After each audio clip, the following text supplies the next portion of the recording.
Another day goes by and another Battlefield 2021 or Battlefield 6, whatever you're going to call it, well, another leak comes along. This one is from a Reddit user called William Fitchner. He's posted pretty much everything he knows, or at least what he thinks he knows, about the next Battlefield game. As with every leak that we cover on this channel, take it with a pinch of salt. It's exciting stuff though, because if this is true, I'm pretty hopeful that it could be exactly what we're looking for. So, the title of the game, Battlefield 2021. This will be set in a World War III setting and feature NATO versus Russia combat. I'm also showing Battlefield 4 gameplay in the background, so definitely don't get confused. I know 99% of you will know that, but somebody might comment, this is just Battlefield 4 gameplay. Right, so back into the leak.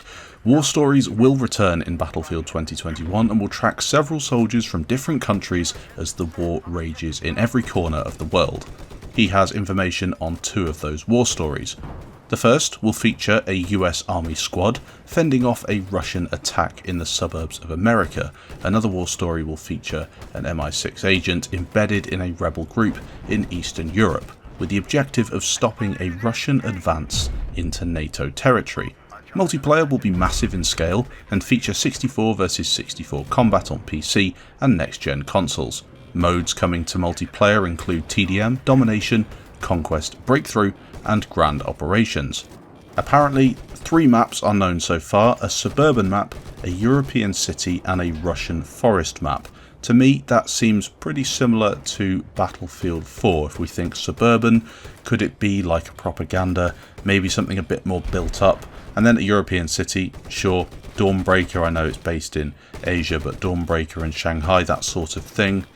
Then maybe a Russian forest map, you're thinking Zavod. That's kind of foresty, set around Russia, or at least nearby. That could be the sort of location that we're looking at. So now I'm going to go into Grand Operations in a bit more depth, and keep up because this is 3 or 4 minutes of how it would unfold, if you like, from day 1 to day 5. It's very interesting, and it basically means that if you have a really bad team, you don't have to quit. You can stick with them all the way to day 5, and then maybe somebody joins the server, and on day 5 you can still win the entire Grand Operation, which is exactly what Grand Ops in BF5 missed, in my opinion. Grand Operations has been updated in this game from what it was in Battlefield 5, and now takes place over the course of 5 days. Each battle fought on a given day will give the winning team an advantage on the following day.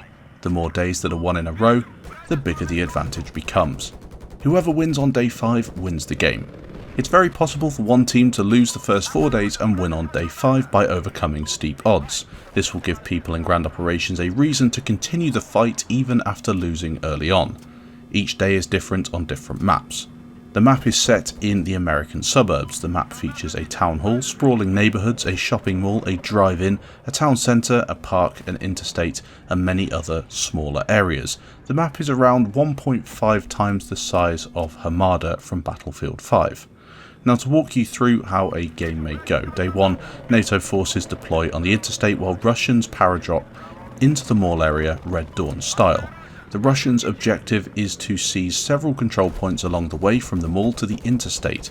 NATO has to grab a different set of control points along an alternative route on the way to the mall. Teams cannot recapture points once they are taken by the enemy team. In this first round, NATO manages to capture all of the points. This then pushes the game to day 2. On day 2, the Russian team deploys in the neighbourhood while the NATO team deploys at a newly established forward operating base at the mall. This new FOB grants NATO additional vehicles to use on day 2 while the Russian team has none. The objective in day 2 for the Russians is to destroy several targets throughout the map. NATO's objective is to capture a single hill at the centre of the neighbourhood deep behind enemy lines. Say in this scenario the Russian team wins. Now in day 3 both teams will have a similar advantage once again. Day 3 involves more vehicle and team-based play. Each team is given a command tank with extra health and armour to defend. Each team also needs to get that tank to a certain location within the map. First one to the location or to destroy the enemy tank wins. Let's say the Russian team wins this day as well. Now they have an advantage on day 4. Day 4 involves NATO defending the City Hall from a Russian attack.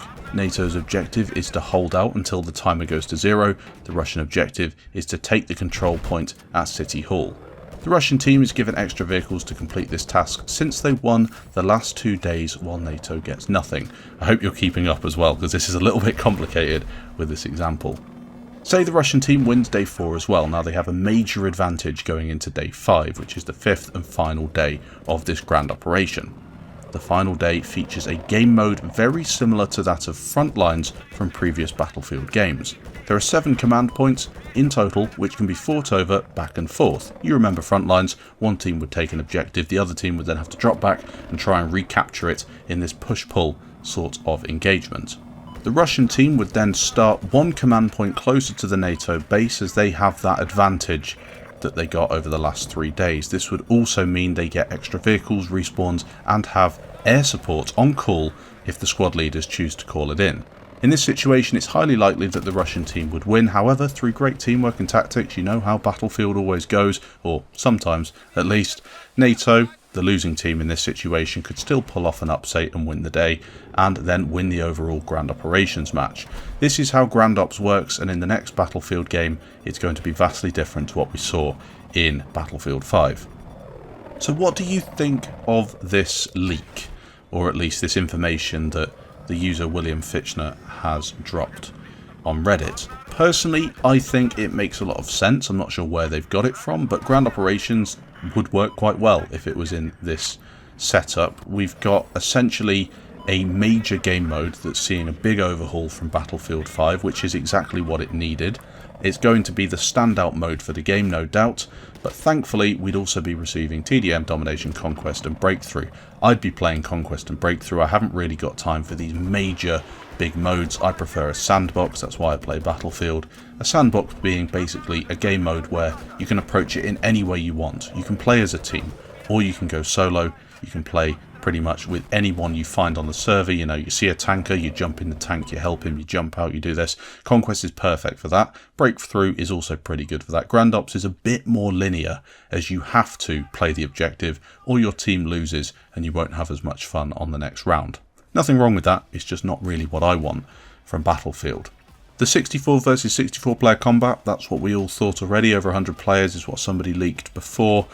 With it being modern World War III, that's what I think we're going to be getting. NATO versus Russia could be interesting. We'll see a familiar return with a lot of weapons and vehicles, and with it being set just in the future, I know it's coming out in 2021, but World War III indicates something that hasn't yet happened. We could see DLCs similar to Final Stand in BF4, bringing us some futuristic content almost, which does open the door for DICE, letting them be a bit more creative and imaginative in terms of the weapons, vehicles, maps and factions that they could update later down the line. As I said, let me know what you think of this. I'm really interested to hear what you have to say about the latest leak. If you enjoyed this content, consider leaving a like down below. Thanks for watching, and I'll catch you in the next video.